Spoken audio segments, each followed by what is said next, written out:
by Bankfin, ABSA's specialist vehicle and asset finance division.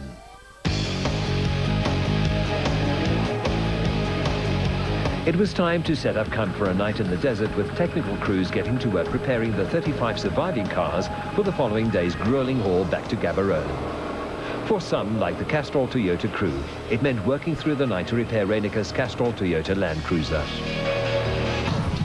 It was a chilly pre-dawn start for the surviving crews who camped overnight at Monswabishi.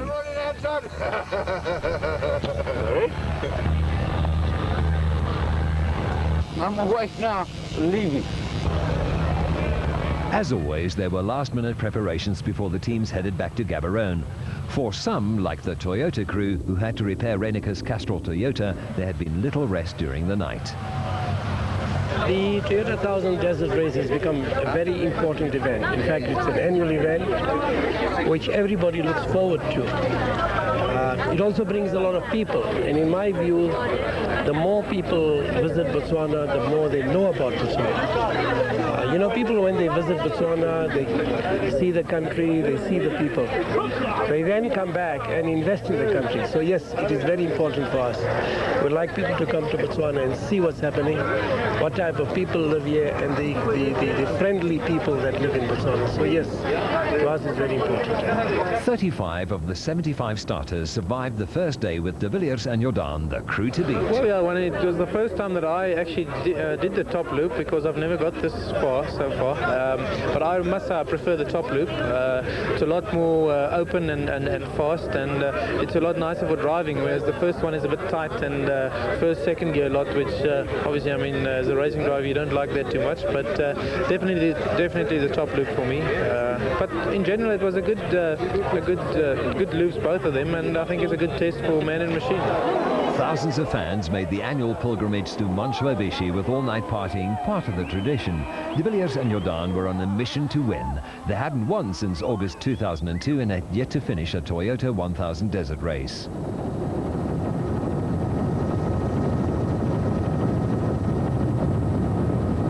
But disaster was only seconds away.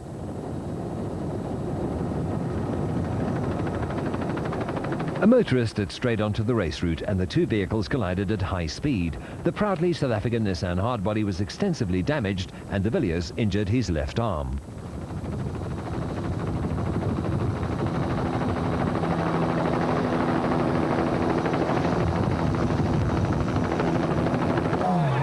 Teammates Grobler and Leek adopted a somewhat more cautious approach at the start.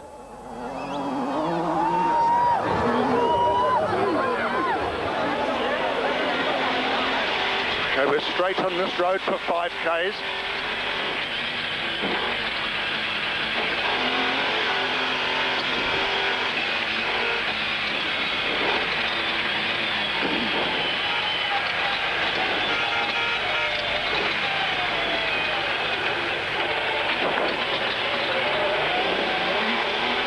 De Villiers limped back to the pits for repairs to the Nissan.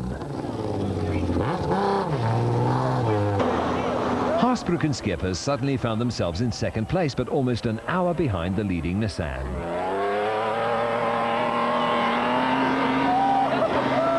The Castrol Toyota Land Cruiser failed to finish the first two events of the season and had been totally rebuilt for the Toyota 1000 Desert Race. The rest of the field left at 15-second intervals, and dust and poor visibility would be a major problem.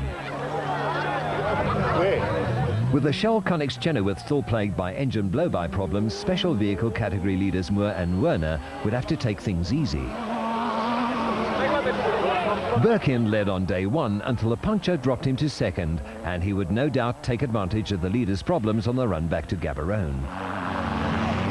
Schroeder and Peckham were confident that the Team Ford Racing Ranger had what was needed to win, and set off in hot pursuit of Class E leaders Cronje and Birkin. Taylor and de Chalane would have to pull out all the stops if they hoped to beat Class B leader Andrew Birkin. Labuschagne and Gerber had a faultless run on day one and were the leading GBS Racing Nissan entry in Class D. They were followed by the oil-guzzling Atlas Copco Chicago pneumatic Jeep of Scott Abraham and Richard Carolyn. Stand around the anti-roll button. Yeah. Drunk over. Close. 500 meters up. Damage to the proudly South African Nissan hardbody was extensive, and it would take technicians 1.5 hours to repair. Well, I mean, it's just crazy. We went up the road, and there was a guy coming from the front at about bloody 140 km an hour. So, I mean, what can you do? And we're in the sandy track coming around a corner, and it's just very disappointing because I think they should certainly make an effort to ensure the safety of everybody concerned, and it's something that should not happen. Definitely not. I'm not going to go too fast. No. You've got 45 minutes lead. You lose 15 minutes, so what? Okay. What do they say? You've got to win by 1 second. Yes. Right. Can you believe No, it? you drive Can you with, believe it? as you're happy. Yeah. Grobler and Leek had a comfortable lead, so could afford to ease their pace in the proudly South African Nissan hardbody.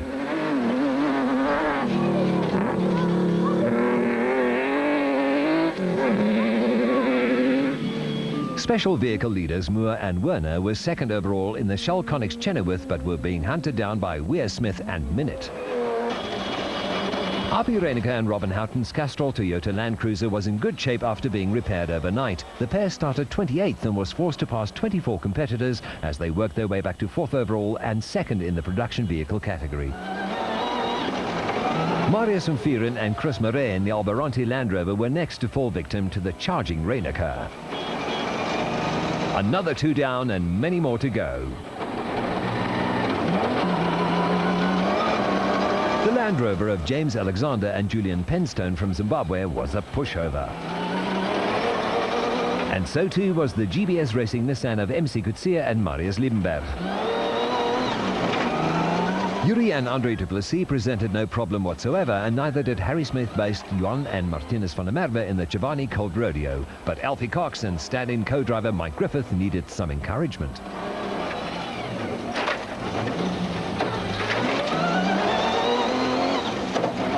Gil Nel was next to go, but JP and Linda Augustin in the GBS Racing Nissan proved to be somewhat more difficult to pass at speed. With the Atlas Copco Chicago pneumatic Jeep out of the way, Reiniger and Houghton were now 10th overall on the road, but the gearbox on the Castrol Toyota Land Cruiser was starting to play up.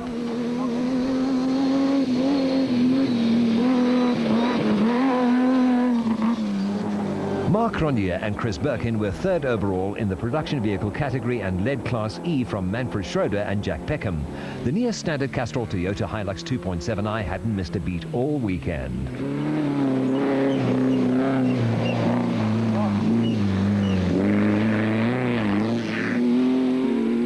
Class A championship leaders Mandel and Bond were 3rd overall in the Prolong Bat and the last remaining Class A contenders. Shumi van Vieren with Carlos Doabru back on board was in fine form and the Class D leader in the Chibuku Toyota Land Cruiser after Haasbroek and Skeppers damaged the front suspension of the Castrol Toyota Land Cruiser. Andrew Birkin in the nimble Wingfoot left his Class B rivals trailing in his dust and had a 15-minute lead over KZN crew Clint Gibson and Mike Brown, who were having a steady run in the neatly turned out Presidium Bat, and Francois Smit in the single-seater Frantic.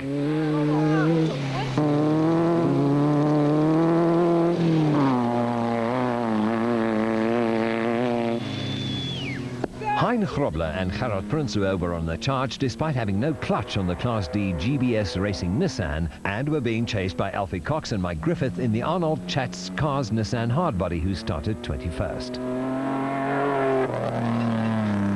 Scott Abraham and Richard Carolyn were forced to nurse the oil-guzzling Atlas Copco Chicago pneumatic Jeep to the finish and had to be content with 6th overall in the production vehicle category. Manfred Schroeder and Jack Peckham's Class E Team Ford Racing Ranger was down on power due to contaminated diesel.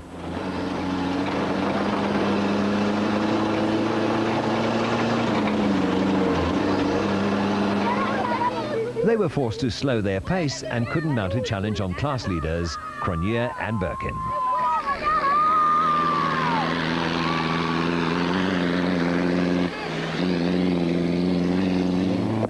Gil Nel had a troubled run in the Look Africa Truggy and would retire only the 3rd time in 5 years of racing. It would also be the first time he failed to complete the Toyota 1000. Zimbabwean crew James Alexander and Julian Penston had a solid run in the Land Rover and would eventually finish 10th in the production vehicle category and 5th in Class D.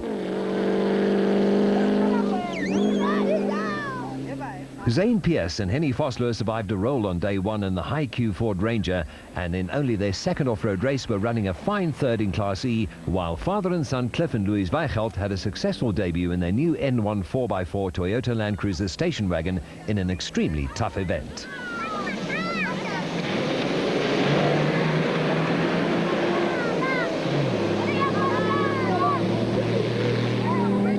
Class F contenders Jaap Zeeman and Johannes Bauwise and the 24-year-old DFS Ferrobrake Ford Cortina Bakkie were 18th overall and the Class F leaders, while Dion Skuman and stand-in co-driver Jeremy Fall had powered their top car Ferrari Nissan hardbody to 19th overall in the production vehicle category.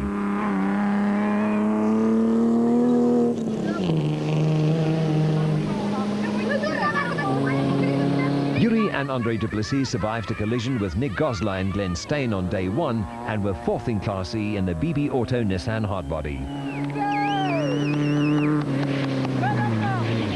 Gavin Gray and Brian Scott managed to repair the suspension damage on the Data.Raceco but were time barred at the designated service point. Brothers Mark and Stuart Moffat finished 11th in the production vehicle category and 6th in Class D in the Albaronte Land Rover. Wolf Peter Fulfi, designer, and builder of Birkins Wingfoot had a storming drive to pick up 2nd in Class B in the WPP, another of his creations. Juan and Martinez van der Merwe had power steering problems on the Class D championship leading Chivani Colt Rodeo and had to settle for 4th in class on the Toyota 1000 Desert Race. Van der Merwe Sr. complained afterwards that the twisty, sandy conditions were particularly tough on man and machine.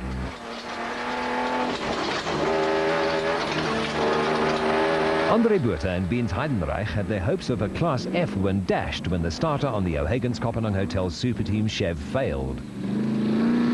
Haasbroek and Schippers broke a front shock absorber and a rear leaf spring on the Castrol Toyota Land Cruiser and were forced to slow their pace dramatically, while JP and Linda Augustine had electrical problems on the GPS Racing Nissan hardbody and was time barred at the midway point.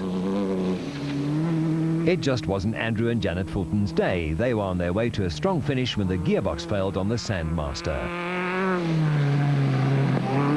De Villiers and Jordan were on a charge and 4th overall on corrected time after starting stone last after their scary accident shortly after the restart. Hannes Grobler and Richard Leek had eased their pace dramatically but still had more than an hour in hand over 2nd place. Barring any unforeseen problems, the proudly South African Nissan crew looked to have their race and their 6th consecutive win in the bag.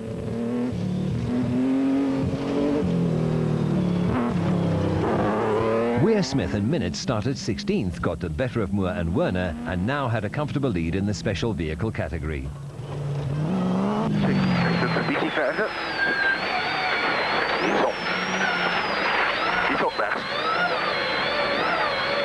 Reinecke and Houghton continued their charge from 28th position at the restart and were 2nd overall in the production vehicle category despite gearbox problems. Moore and Werner had slowed their pace and settled into 2nd overall in the special vehicle category but had Cronje and Birkin bearing down on them in the Class E leading Castrol Toyota Hilux 2.7i. Prolong Bad crew Mandel and Bond held down 3rd place in the special vehicle category. Von Vieren and Dabru had matters in control in Class D, but they were being relentlessly stalked by GBS racing pair Grobler and Prinsloo in the Nissan hardbody. Cox and Griffith in the Arnold Schatz Cars Nissan had worked their way from 21st to 9th on the road, but would later retire with a blown motor. Class B leader Francois Smit put on a polished performance to round out the top 10. With 300 kilometers to go, Grobler and Leek were the overall production vehicle category and Class T leaders in the proudly South African Nissan hardbody.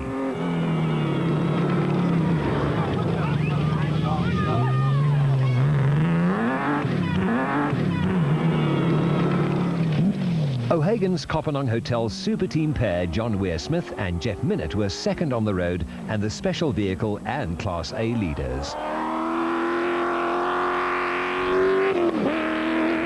Giant killers Cronje and Birkin were 5th on the road, 3rd in the production vehicle category and 1st in Class E. Local favourites from Viren and Abreu were 7th on the road, 4th in the production vehicle category and the Class D leaders, while Francois Smit in the Frannic held down 10th place on the road and the Class B lead. 250 kilometres of the Toyota 1000 to go, Grobler and Leek had such a commanding lead that they could almost afford to idle to the finish in the proudly South African Nissan hardbody. Such was the fan support that TV and service crews were delayed for hours as they picked their way through the traffic jams along the route.